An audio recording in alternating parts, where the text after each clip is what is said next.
4 month study routine for CS students की जो video मैंने कल डाली थी उसमें सबसे ज़्यादा आने वाले कमेंट्स थे रिगार्डिंग रिविजन। तो रिविजन पे ना मैं मल्टीपल वीडियोस पोस्ट करना चाहती हूँ because revision is a must if you want to clear CA और CS और CM में।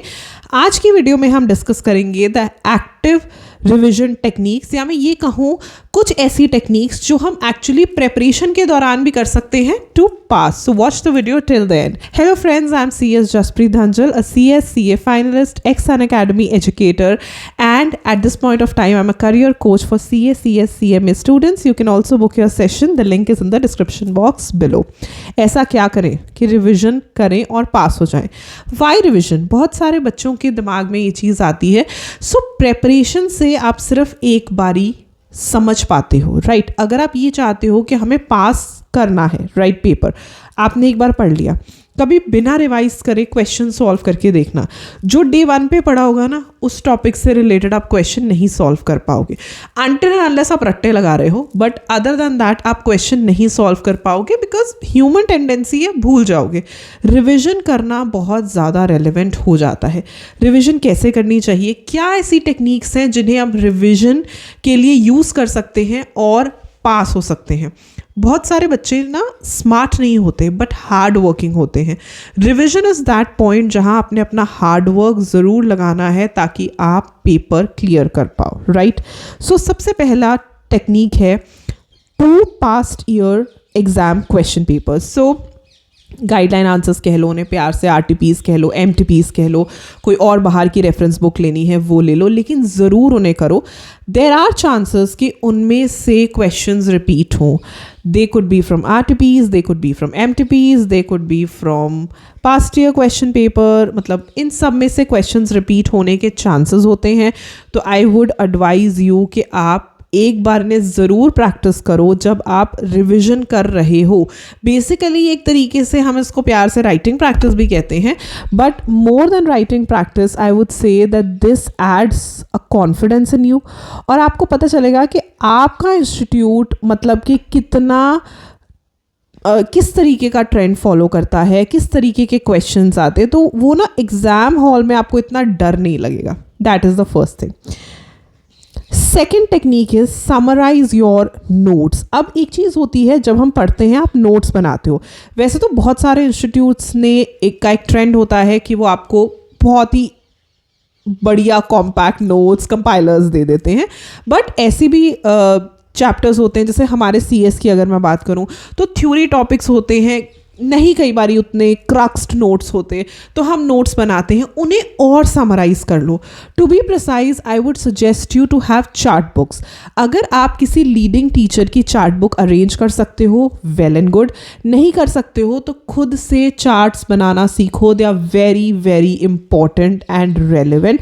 आपने कभी भी मेरी कोई एकेडमिक क्लास अटेंड करी होगी तो आपने देखा होगा I always put a lot of effort कि आप चार्ट्स बनाना सीखो और चार्ट्स ज़रूर बनाओ।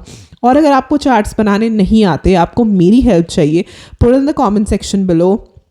आई will help you on how to make charts. हम एक वीडियो बना सकते हैं एक लाइव एग्जाम्पल के साथ कि आप कैसे किसी भी टॉपिक का बहुत ही आसानी से चार्ट जो है वो बना सकते हो। तो समराइजिंग से होता क्या है, देखो हम सबको पता है या तो एक दिन मिलेगा पेपर से पहले या आधा दिन मिलेगा, तो उसमें हमें सब कुछ कवर करना है। Charts help that. Also revision ना क्विक होनी चाहिए। अगर मैं कहूँ कि मल्टीपल रिविजन्स करनी है तो मल्टीपल रिविजन्स के लिए फॉर एग्जांपल ये एक बुक है, मैं बोलूँ इसको आपको 5 बार पढ़ना है, आप नहीं पढ़ पाओगे। यू वुड से ये बुक है तो व्हाट विल आई डू कि मैं इसके नोट्स बना लेता हूँ, ठीक है, मैं इसके नोट्स बना लेता हूँ, उस नोट्स को मैं 5 बार पढ़ सकता हूँ एंड दैट इज़ रेलिवेंट कि आप वही नोट्स दोबारा पढ़ रहे हो। तो अपने नोट्स को समराइज कर लो, उनकी चार्ट बुक बना लो ताकि आप पेपर आराम से क्लियर कर पाओ by revising them, right? Third point है से और read your notes out loud. अब ये थोड़ा सा बचकाना है बट इट वर्क्स। सो जब भी आप रिविजन कर रहे होते हो it's very important what you से यू हियर इट। ये वाला लॉजिक मैं तब भी यूज़ करती हूँ जब हम प्रेयर्स करते हैं या हम पाठ करते हैं, ठीक है, आप पूजा करते होगे, आप कोई भी चीज़ ऐसा करते हो because it's a human tendency कि हम बैठे यहाँ होते हैं और हमारा दिमाग कहीं और होता है. How to keep it here, say और read out your notes aloud. ऐसा नहीं होना चाहिए कि हम आंखों से पढ़ रहे हैं बट हमारा दिमाग कहीं और ही पहुंचा हुआ है, ठीक है, हम किसी और के बारे में सोच रहे हैं, हम किसी और सिचुएशन के बारे में सोच रहे हैं, then it will not help. तो जब आप रिवाइज करते हो आपने ऊंचा ऊंचा बोल के रिवाइज करना ताकि वो आपके कानों तक जाए और आपका जो दिमाग है, आपका जो प्रेजेंस ऑफ माइंड है, मतलब माइंड है, उस वो यहीं पर प्रेजेंट रहे. It will really really help you. एक बार ट्राई करके देखना, राइट. यहीं से मूव ऑन करते हैं 4th पे. So this is also very important. Draw mind maps, draw diagrams, something like summarizing your notes. Summarizing note में हर चीज़ चार्ट बुक में नहीं आएगी, बट यहाँ पे अगर आप mind maps बना सकते हो, अगर आप charts बना सकते हो, diagrams बना सकते हो, तो वो भी आप कर सकते हो. So you know there's always a thing like कि हमें चीज़ों को याद रखने के लिए थोड़ा क्रिएटिव होना पड़ता है. बच्चे हो, राइट, कोई भी चीज़ है, राइट, हमको हर चीज़ के लिए क्रिएटिविटी लगानी पड़ती है. तो अगर आप कोई भी टॉपिक को याद करना चाहते हो, उसे समझना चाहते हो, you can draw some cartoons के ऐसा हुआ, केस स्टडीज़ है सपोज, अच्छा ये कंपनी थी, कंपनी ड्रॉ कर दी, ये बंदे ने ये कहा, ऐसे करके भी आप याद रखने के लिए चीज़ें कर सकते हो. It will really really help you. इससे होगा क्या, एक केस स्टडी जो 1 या 1.5 पेज की थी वो आपने थोड़ा सा कार्टून्स बना के उसको छोटा सा कर दिया और हमेशा के लिए याद रखने के लिए, मतलब ये समझो एग्जाम से एक दिन पहले वो आप देख के जाओगे and you would remember that. This is the power of engaging in revision strategies to help you pass, to help you clear.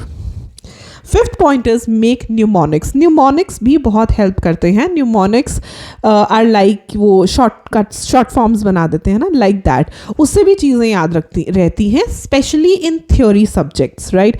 Theory subjects में कई बार बहुत सारे स्टेप्स होते हैं, बहुत सारे पॉइंट्स होते हैं. बहुत बार बच्चे मुझे पूछते हैं कि मैम 4 मार्क्स का है तो क्या 4 ही पॉइंट्स लिखने हैं. तो आई वुड से अगर जनरल बात पूछी जा रही है, कैरेक्टरिस्टिक्स, नेचर, तो फीचर्स, तो ठीक है. बट जस्ट इमेजिन उन्होंने आपसे कोई स्टेप्स पूछे हैं तो थोड़ी ना 4 स्टेप लिख के आ जाओगे. मान लो उस प्रोसेस को करने के 10 स्टेप्स हैं तो 10 ही स्टेप्स लिखोगे ना. You can always summarise them, you can make them short, but you will have to mention all the steps. तो उस दौरान काम आते हैं हमारे न्यूमोनिक्स. तो न्यूमोनिक्स बनाओ जहाँ आपको लग रहा है बहुत सारे पॉइंट्स हैं, स्टेप्स हैं, प्रोसेसेस हैं जिन्हें हमें याद रखना पड़ेगा, वहाँ न्यूमोनिक्स बनाओ.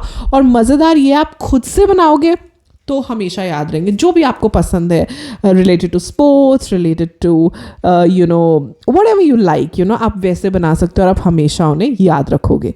And the last one is right flash cards. Flash cards भी बहुत मज़ेदार होते हैं. फ्लैश कार्ड्स आर समथिंग कि आप कोई भी पेपर, कोई भी कार्ड लेते हो, इस तरफ आप लिखोगे topic and then you will recall it, and when you will flip it इस तरफ आप लिखोगे उसकी डिस्क्रिप्शन. आप फ्लैश कार्ड्स ना उन टॉपिक्स के बनाओ जो आपको बहुत ज़्यादा डिफ़िकल्ट लगते हैं, आपको लगता है कि मुझे याद ही नहीं होते हैं, और उन्हें अपने स्टडी टेबल के सामने पिन बोर्ड्स आते हैं, you easily get them on Amazon. Pin boards होंगे तो वो आप लगा सकते हो या सिंपली दीवार पे स्टिक कर सकते हो, जैसे भी आप कंफर्टेबल हो. Do that, it will really really help you. तो आप डेली बेसिस पे उसे देख सकते हो, उसे रिवाइज कर सकते हो. फॉर्म नंबर्स हो सकते हैं, सेक्शन नंबर्स हो सकते हैं, जो भी आपको लगता है कि बहुत ज़्यादा डिफ़िकल्ट है उन चीज़ों को आप ज़रूर इस तरीके से फ्लैश कार्ड से याद रख सकते हो. Revision is very very essential अगर आप पेपर क्लियर करना चाहते हो, और ये कुछ स्पेशल टेक्निक्स हैं जिनसे आप पेपर क्लियर कर सकते हो. मुझे ज़रूर बताना इनमें से आपको कौन सी टेक्निक सबसे अच्छी लगी, या आपको लगा कि हाँ ये चीज़ मुझे पता नहीं थी. Put it in the comment section below. Wait for my video for tomorrow and I will see you super soon in another video. I hope कि आपको ये वीडियो पसंद आई हो. वीडियो को लाइक करना, चैनल को सब्सक्राइब करना, वीडियो को अपने फ्रेंड्स के साथ शेयर करना, and I will see you super soon in another video. Till then, stay happy, stay blessed, and keep the preparations on. Bye bye.